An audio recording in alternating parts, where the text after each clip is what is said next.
Our synagogue, together with 150 synagogues across Canada, received a bomb threat. An email targeting Jewish institutions across Canada, including here at the Beth Israel and Beth Aaron congregation in Montreal's Côte Saint-Luc, is at the center of a nationwide RCMP investigation Wednesday. Over 100 synagogues were named in the message sent just after 5 a.m.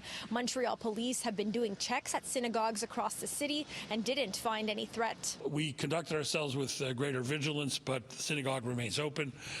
Services took place this morning as normal, as it did in all the synagogues. Officers first conducted searches early Wednesday at a synagogue in Hampstead, but found nothing out of the ordinary. Rabbi Reuben Pupko, leader of the Beth Israel Beth Aaron congregation, says he believes over a dozen Montreal institutions were listed in the email, which City News read a copy of. It alleged that explosives were placed in backpacks and that they would be set off a few hours later, which was not the case. The RCMP confirmed there isn't a risk to public safety. It's an attempt to terrorize. It's an attempt to spread fear.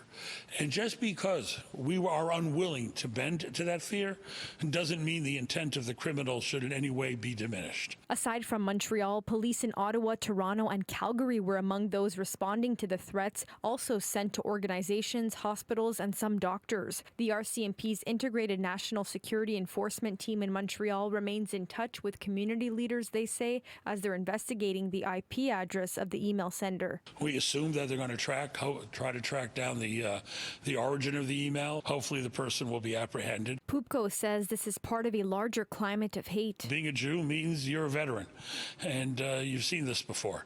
And we know that the people who seek to do serious damage to us don't tell us beforehand, that threats are more often than not from people who will never follow up. Again, we have to be careful. We don't have the luxury of ignoring it.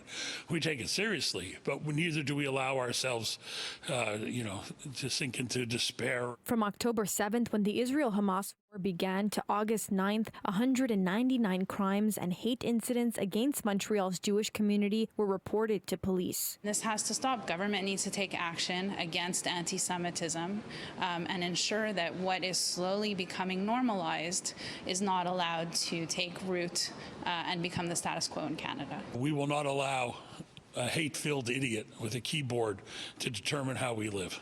In Montreal, Alicia Rubertucci, City News.